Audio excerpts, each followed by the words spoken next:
Hello વિદ્યાર્થી મિત્રો, આજે આ વિડીયોમાં આપણે ગતિમાન પદાર્થે કાપેલ પથ લંબાઈ અને સ્થળાંતરનું મૂલ્ય સમાન હોય અને ન પણ હોય આ વિધાનને ઉદાહરણ દ્વારા સમજીએ. તો આગળની વિડીયોમાં આપણે ભણ્યા પથ લંબાઈ એટલે શું અને સ્થળાંતર એટલે શું. તો પથ લંબાઈ કોને કહેવાય કે કોઈ પણ પદાર્થ ગતિમાં હોય તો તેની ગતિ દરમિયાન કાપેલા કુલ અંતરને શું કહેવાય? પથ લંબાઈ કહેવાય. તો સ્થળાંતર એટલે શું? સ્થળાંતરનો મતલબ થાય છે કે કોઈ પણ સમયગાળામાં જો પદાર્થના સ્થાનમાં ફેરફાર થતો હોય તો તે પદાર્થ સ્થળાંતર કરે છે તેમ કહેવાય. હવે આ બંનેના મૂલ્ય સમાન પણ હોઈ શકે અને જુદા જુદા પણ હોઈ શકે. તો આપણે એક ઉદાહરણ દ્વારા સમજીએ. તો અહીંયા આપણે સુરેખ પથ પર ગતિ વિચારીશું, બરાબર? તો આપણે એક જ એક્સિસ, એક જ અક્ષ આપણે અહીંયા દોરી છે, કારણ કે સુરેખ પથ પર પદાર્થ ગતિ કરે છે ને આ એક્સિસને આપણે, આ અક્ષને આપણે એક્સ અક્ષ કહીએ છીએ. હવે આ ઓ છે એ આપણું ઉગમ બિંદુ છે, એટલે તેના આમ શું થશે? 0, 0 થશે. હવે આ ઉગમ બિંદુથી જમણી સાઈડના બધા મૂલ્યો કેવા લેવાના છે? ધન મૂલ્ય, અને ડાબી સાઈડના બધા ઋણ મૂલ્ય છે. અહીંયા ક્યુ, પી અને આર જુદા જુદા સમયે પદાર્થનું સ્થાન દર્શાવે છે, બરાબર? તો આપણે એક એવો કિસ્સો લઈશું કે જેની અંદર પથ લંબાઈ અને સ્થળાંતરનું મૂલ્ય સમાન મળે, અને બીજો એક એવો કિસ્સો લઈશું કે જેની અંદર પથ લંબાઈ અને સ્થળાંતરનું મૂલ્ય સમાન નથી. તો પહેલો રહીએ કે આપણો પદાર્થ છે એ ઓ બિંદુ આગળથી ગતિની શરૂઆત કરે છે ને ઓથી પી બિંદુ આગળ પહોંચે છે. તો હવે પથ લંબાઈ શું થશે કે પદાર્થે તેની ગતિ દરમિયાન કાપેલા કુલ અંતરને શું કહેવાય? પથ લંબાઈ કહેવાય. તો પથ લંબાઈ કેવી રીતના અપાય? પથ લંબાઈ ઇઝ ઇક્વલ ટુ ઓ પી, બરાબર? તો શું મળશે? ઓપી શું છે? પીના એમ 360, એટલે આ અંતર કેટલું થયું? 360 મીટર અને ધન છે. તો આ શું મળ્યું? પથ લંબાઈ, બરાબર? આ પથ લંબાઈ મળી. હવે સ્થળાંતર શું થાય? સ્થળાંતર એટલે પીના એમ માઇનસ ઓના એમ. એનો મતલબ કે અંતિમ સ્થાન માઇનસ પ્રારંભિક સ્થાન. આ શું મળશે? સ્થળાંતર આપશે. એટલે અંતિમ સ્થાન કયું છે? પી, અને પ્રારંભિક સ્થાન ઓ છે. એટલે સ્થળાંતર કેટલું મળશે કે પીના એમ માઇનસ ઓના એમ. પીના એમ કેટલા છે? 360, ધન છે, માઇનસ ઓના એમ 0. તો શું મળ્યું? 360. તો આ કિસ્સામાં કયા કે જ્યારે આપણું પદાર્થ ઓ બિંદુથી ગતિની શરૂઆત કરશે અને પી બિંદુ સુધી પહોંચશે ત્યારે તેની પથ લંબાઈ અને સ્થળાંતરનું મૂલ્ય કેવું છે? એકસરખું. હવે કોઈ બીજો કિસ્સો લઈએ કે જેની અંદર સ્થળાંતર અને પથ લંબાઈનું મૂલ્ય સમાન નથી. તો જુઓ કે જ્યારે આપણો પદાર્થ ઓ બિંદુથી ગતિની શરૂઆત કરે, પી બિંદુ આગળ પહોંચે અને તે જ ગતિ પથ ઉપર ત્યાંથી પરત ફરીને ક્યુ બિંદુ આગળ પહોંચે છે. તો આ ગતિ દરમિયાન એને કાપેલું કુલ અંતર એટલે પથ લંબાઈ કેટલી થશે? ઓથી પી અને પીથી ક્યુ. ઓથી પી કેટલું છે? 360 પ્લસ પીથી ક્યુ 120, એટલે શું મળ્યું? આ 480 મીટર. તો આ શું મળ્યું? પથ લંબાઈ. હવે સ્થળાંતર એટલે અંતિમ સ્થાન ઓછા કરમાં ફરી ઓછા પ્રારંભિક સ્થાન. એટલે અંતિમ સ્થાન કયું થશે? ક્યુ, અને પ્રારંભિક સ્થાન ઓ, એટલે ક્યુના એમ માઇનસ ઓના એમ. ક્યુના એમ કેટલા છે? 240 માઇનસ 0 બરાબર 240 મીટર. તો જુઓ આ કિસ્સામાં તમારી પથ લંબાઈ કેટલી છે? 480 અને સ્થળાંતર 240. એનો મતલબ એમ થયો કે પથ લંબાઈ અને સ્થળાંતર બીજા કિસ્સામાં કેવું છે? અસમાન છે. એટલે આ ઉદાહરણ પરથી આપણે એવું સમજી શકીએ કે પથ લંબાઈ અને સ્થળાંતરનું મૂલ્ય સમાન પણ હોઈ શકે અને જુદું જુદું પણ હોઈ શકે, બરાબર? હવે બીજો પ્રશ્ન છે કે કોઈ પણ ઉદાહરણ દ્વારા બતાવો કે સ્થળાંતરનું મૂલ્ય 0 હોઈ શકે પણ તેની અનુરૂપ પથ લંબાઈ 0 હોતી નથી. સ્થળાંતર જે આપણને મળે તે 0 હોઈ શકે પણ પથ લંબાઈનું મૂલ્ય ક્યારેય 0 હોતું નથી. તો આપણે એક ઉદાહરણ લઈએ. એક અહીંયા સુરેખ પથ પર ગતિ કરતો પદાર્થ આપણે વિચાર્યો છે, એટલે એક એક્સિસ અહીંયા ધારી છે. તે એક્સિસ કઈ છે? અક્ષ એક્સ અક્ષ છે. આ આપણું ઉગમ બિંદુ છે, તો એના એમ કેટલા થશે? 0. જમણી સાઈડના બધા જ મૂલ્યો કેવા? ધન મૂલ્ય, ડાબી સાઈડના બધા જ ઋણ મૂલ્યો. હવે પદાર્થ ઓ બિંદુ આગળથી ગતિની શરૂઆત કરે છે, પી બિંદુ આગળ પહોંચે છે અને પી બિંદુ આગળથી તેના તે જ ગતિપથ ઉપર પરત ફરીને ઓ બિંદુ આગળ પહોંચે છે. શું છે? પદાર્થ ઓથી પી સુધી જાય છે અને પીથી તે જ ગતિપથ પર પરત ફરીને ઓ બિંદુ આગળ પહોંચે છે. તો આ ગતિ દરમિયાન પદાર્થે કાપેલું કુલ અંતર કેટલું મળશે? કે ઓથી પી પ્લસ પીથી ઓ. બરાબર? તો ઓથી પી કેટલું છે? 360 પ્લસ અને પીથી ઓ એ પણ 360 મળશે. તો શું મળ્યું? 720 મીટર. આ પથ લંબાઈમાં. હવે આ જે કિસ્સો આપણે ધાર્યો છે એની અંદર તમે જુઓ કે પદાર્થનું પ્રારંભિક સ્થાન અને અંતિમ સ્થાન બંને એક જ છે. કેમ? કે પદાર્થ ઓ બિંદુ આગળથી ગતિ કરે છે, પી બિંદુ આગળ પહોંચે છે અને પીથી પાછો પરત ફરીને ઓ બિંદુ આગળ પાછો આવે છે. એનો મતલબ કે પ્રારંભિક સ્થાન કયું થયું? ઓ થયું અને અંતિમ સ્થાન પણ કયું થયું? ઓ. તો સ્થળાંતર ખબર છે, સ્થળાંતરનું મૂલ્ય એટલે અંતિમ સ્થાન માઇનસ પ્રારંભિક સ્થાન, અંતિમ સ્થાન પણ ઓ, પ્રારંભિક સ્થાન પણ ઓ. તો ઓના એમ કયા છે? 0 માઇનસ 0. તમને શું મળ્યું? 0. સ્થળાંતરનું મૂલ્ય કેવું મળ્યું? 0. એટલે આ કિસ્સામાં આપણે જોયું કે પથ લંબાઈનું મૂલ્ય 720 મળ્યું, પણ સ્થળાંતરનું મૂલ્ય કેવું મળ્યું? 0. તો પથ લંબાઈનું મૂલ્ય કોઈ દિવસ 0 હોતું નથી, પણ સ્થળાંતર 0 હોઈ શકે. કયા કિસ્સામાં સ્થળાંતરનું મૂલ્ય 0 મળે? જ્યારે પ્રારંભિક સ્થાન અને અંતિમ સ્થાન એક જ હોય એવા કિસ્સામાં સ્થળાંતરનું મૂલ્ય કેવું મળે? 0 મળે, 0 મળે. બરાબર? હવે આપણે પથ લંબાઈ અને સ્થળાંતર વચ્ચેનો તફાવત સમજીએ. 2 થી 3 માર્કનો પ્રશ્ન. તો પથ લંબાઈ એટલે શું? કે ગતિ દરમિયાન પદાર્થે કાપેલું કુલ અંતર, તેને શું કહેવાય? પથ લંબાઈ કહેવાય. બરાબર? પણ જો એક જ દિશામાં ગતિ ન થતી હોય, તેનો મતલબ કે પદાર્થ ઓ બિંદુથી પી સુધી પહોંચ્યો અને પીથી ક્યુ સુધી. બરાબર? તો કણ વડે કપાયેલું સાચું અંતર દર્શાવતું નથી. શું? સ્થળાંતર સાચું અંતર નહીં દર્શાવે. સ્થળાંતરમાં શું મળશે? અંતિમ સ્થાન માઇનસ પ્રારંભિક સ્થાન. એટલે અંતિમ સ્થાન પદાર્થ જ્યારે ગતિ કરે તો તેનું અંતિમ સ્થાન પ્રારંભિક સ્થાનથી કેટલા અંતરે છે એ સ્થળાંતર દર્શાવે. જ્યારે પથ લંબાઈ શું આપશે? કે ગતિ દરમિયાન પદાર્થે કેટલું કુલ અંતર કાપ્યું છે તેનું મૂલ્ય પથ લંબાઈ ઉપરથી મળશે. બરાબર? પથ લંબાઈ હંમેશા ધન લેવામાં આવે છે, તે અદિશ રાશિ છે. જ્યારે સ્થળાંતર ધન પણ હોઈ શકે, ઋણ પણ હોઈ શકે અને શૂન્ય પણ હોઈ શકે. ધન ક્યારે હશે? આપણને ખબર છે સ્થળાંતર કેવી રીતના અપાય? Delta x is equal to x2 minus x1. એટલે અંતિમ સ્થાન માઇનસ પ્રારંભિક સ્થાન. જો અંતિમ સ્થાનનું મૂલ્ય પ્રારંભિક સ્થાનના મૂલ્ય કરતાં જો વધારે હશે ત્યારે સ્થળાંતર કેવું મળશે? ધન મળશે. પણ જ્યારે અંતિમ સ્થાનનું મૂલ્ય પ્રારંભિક સ્થાનના મૂલ્ય કરતાં ઓછું હશે એ સમયે સ્થળાંતરનું મૂલ્ય કેવું મળે? ઋણ મળે. અને જ્યારે અંતિમ સ્થાન અને પ્રારંભિક સ્થાન એક જ સમાન હોય ત્યારે સ્થળાંતરનું મૂલ્ય કેવું મળશે? શૂન્ય મળશે. એટલે પથ લંબાઈ હંમેશા ધન હોય છે, જ્યારે સ્થળાંતર ધન પણ હોય, ઋણ પણ હોય કે શૂન્ય પણ હોઈ શકે. પથ લંબાઈ અદિશ રાશિ છે, કારણ કે તેને વ્યાખ્યાયિત કરવા માટે ખાલી મૂલ્યની જરૂર પડે છે, કોઈ ગતિની દિશાની જરૂર પડતી નથી. એટલે પથ લંબાઈ અદિશ રાશિ છે. જ્યારે સ્થળાંતર એ સદિશ રાશિ છે. કેમ? કે સ્થળાંતરને વ્યાખ્યાયિત કરવા માટે પદાર્થે કાપેલા અંતરના મૂલ્ય તદ ઉપરાંત તેની ગતિની દિશાની પણ ચર્ચા કરવામાં આવે છે. બરાબર? હવે જો ગતિ થતી હોય તો તેનું મૂલ્ય કદાપી શૂન્ય મળતું નથી. શાનું?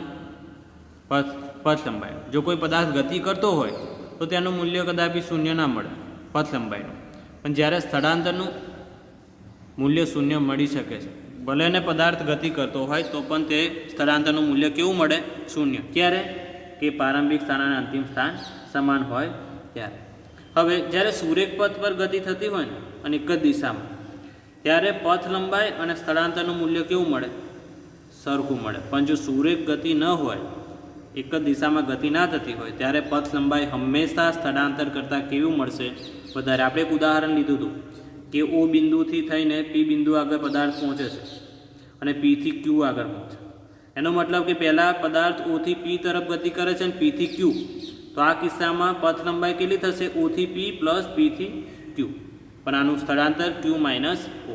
એટલે હંમેશા જ્યારે સુરેખ પથ પર ગતિ ના થતી હોય એ કિસ્સામાં પથ લંબાઈ હંમેશા સ્થળાંતરના મૂલ્ય કરતાં કેવી હોય છે? વધારે હોય છે. બરાબર. બીજું કે પથ લંબાઈ ઉપરથી તમે કોઈ પણ પદાર્થનું અંતિમ સ્થાન નક્કી ન કરી શકો. કેમ કે પદાર્થ ઓ બિંદુ આગળથી પી બિંદુ આગળ પહોંચ્યો અને પી થી ક્યુ. બરાબર.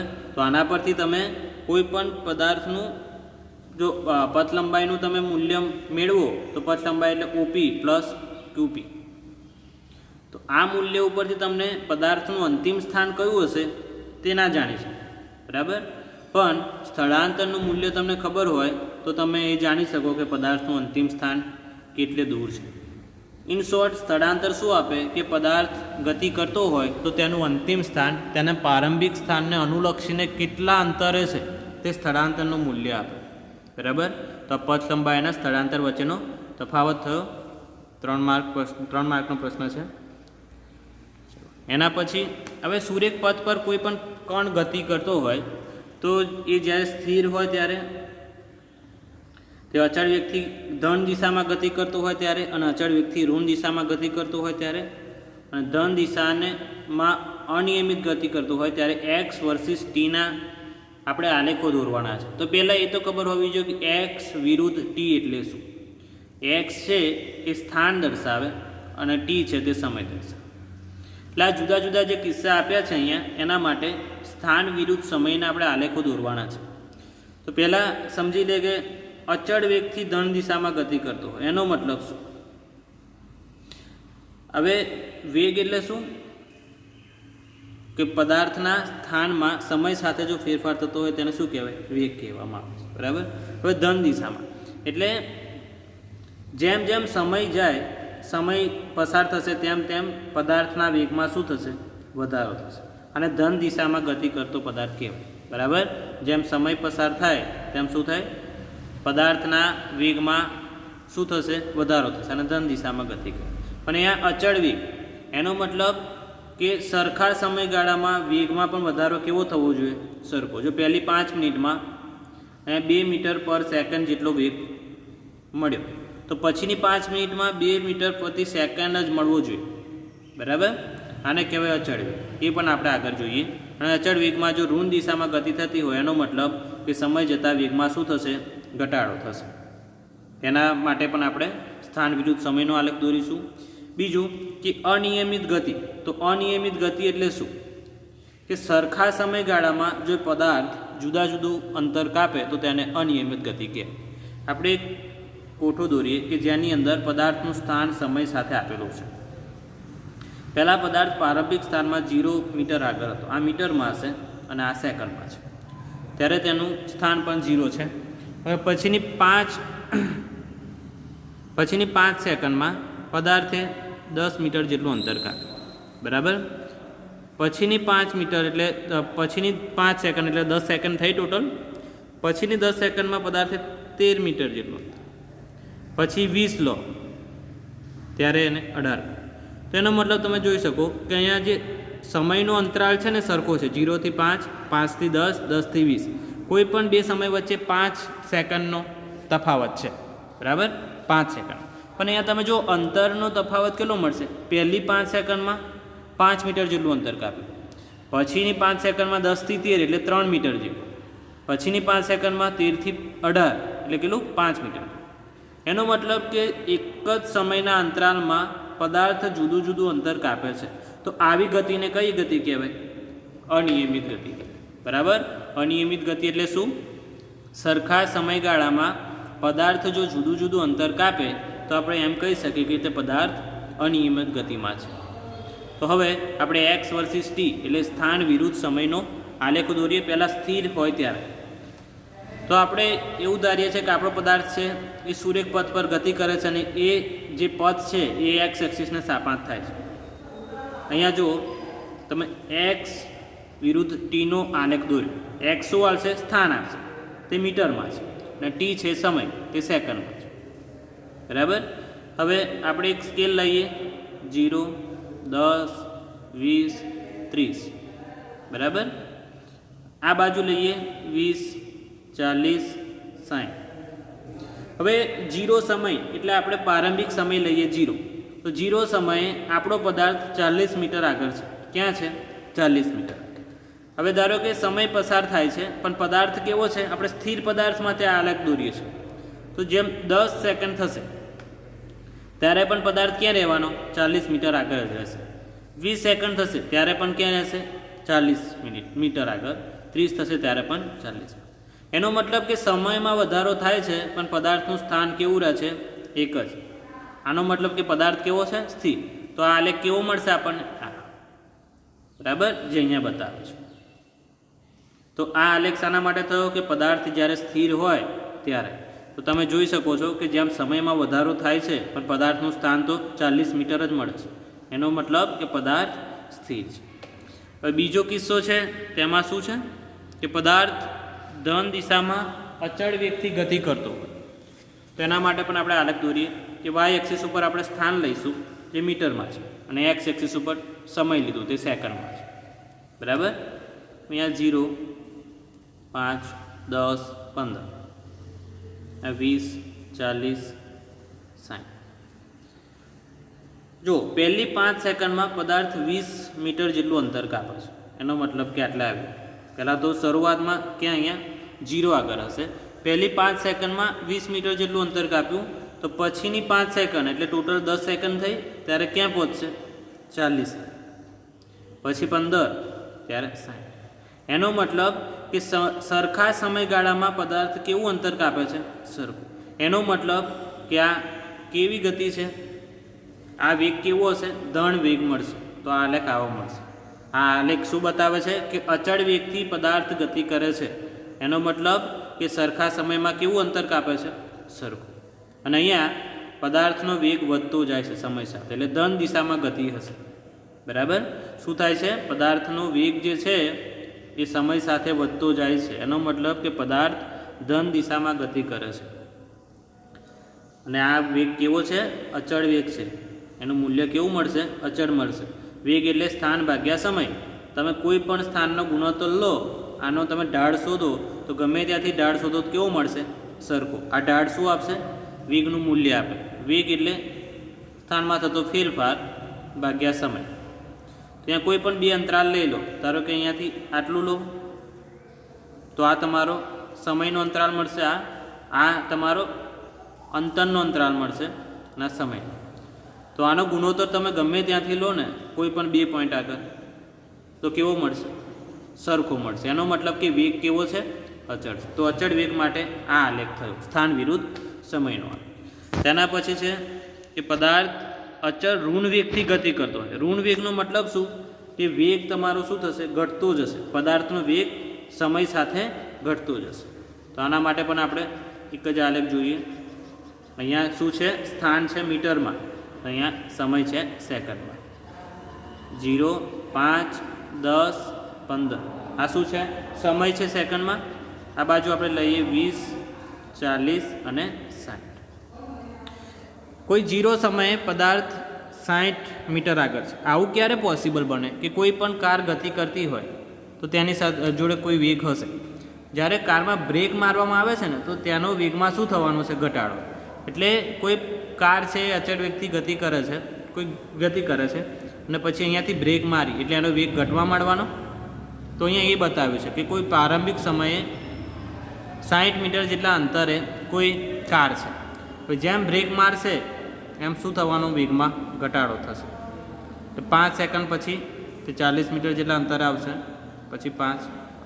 એનો મતલબ આ શું મળશે? તમને વેગ મળશે કે જેમ જેમ સમય તમારો પસાર થાય છે અંતરમાં શું થાય છે? ફેરફાર થાય છે. પણ એ ફેરફાર કેવો છે? સરખો છે.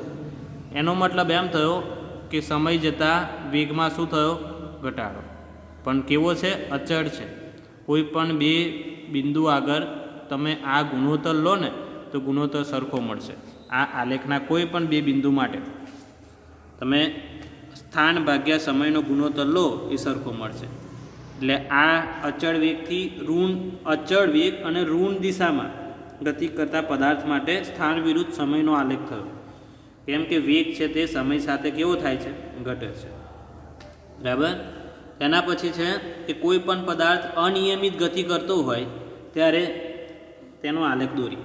તો અનિયમિત ગતિ માટે આપણે કોઈ કારની, કોઈ વાહનની આપણે ગતિ વિચારીએ તો એનો આ સ્થાન મળશે મીટરમાં ને તેનો સમય લઈએ આપણે સેકન્ડમાં. બરાબર. હવે પ્રારંભિક સમય લઈએ આપણે 0 સેકન્ડ, ત્યારે કોઈ કાર 0 મીટર અંતરે છે. હવે પછીની 5 સેકન્ડમાં કાર 10 મીટર જેટલું અંતર કાપે છે. એટલે કેટલું અંતર કાપ્યું? 10 મીટર. બરાબર. પછીની 5 સેકન્ડ એટલે ટોટલ કેટલી થઈ? કુલ 10 સેકન્ડ થઈ.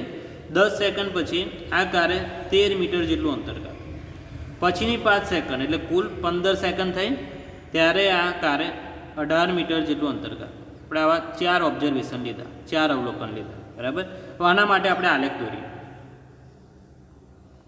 તો સમય આપણે ક્યાં લઈશું? એક્સ એક્સિસ ઉપર. એ ક્યાંથી ચાલુ થશે? 5, 0, 5, 10 અને 15. અહીંયા અંતરનું મેક્સિમમ મૂલ્ય 18 છે, એટલે આપણે લઈશું 5, 10, 15 અને 20. તો અહીંયા જો જ્યારે 0, 0 એટલે બંને સરખા, એટલે અહીંયા પ્રારંભિક સમય અને પ્રારંભિક સ્થાન અહીંયા ઓ આગળ મળશે. જ્યારે 5 સેકન્ડ થઈ ત્યારે પદાર્થ ક્યાં પહોંચ્યો? 10 મીટર. પછીની 5 સેકન્ડમાં પદાર્થ પહોંચ્યો 13 મીટર. પછીની 5 સેકન્ડમાં પદાર્થ પહોંચ્યો 18. તેનો મતલબ તમે જોઈ શકો કે અહીંયા તમને સ્ટ્રેટ લાઈન નહીં મળે.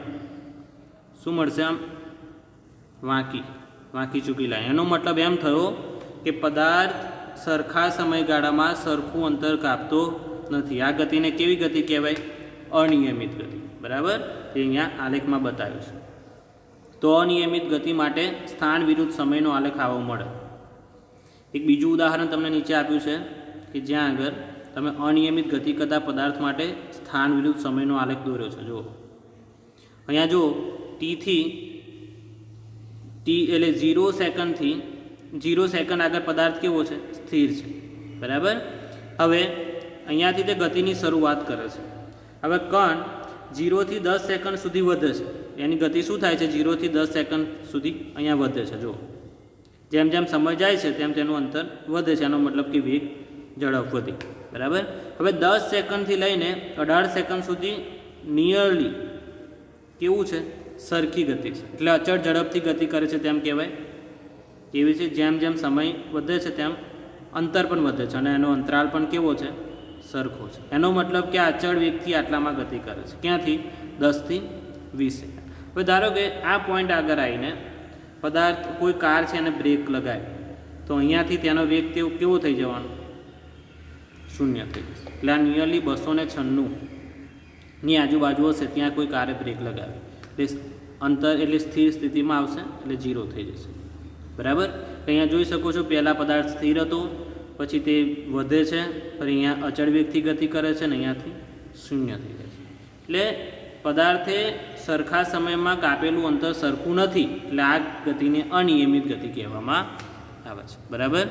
તો અહીંયા આ વિડીયોમાં આપણે ભણ્યા કે કોઈ પણ પદાર્થ માટે સ્થાન વિરુદ્ધ સમયનો આલેખ જુદા જુદા કિસ્સા માટે દોર્યો. પહેલાં સ્થિર હોય ત્યારે અચળ વેગથી ધન દિશામાં ગતિ કરતો હોય, અચળ વેગથી ઋણ દિશામાં, અને અનિયમિત ગતિ હોય કોઈ પદાર્થની ત્યારે સ્થાન વિરુદ્ધ સમયના આલેખો કેવી રીતે દોરાય.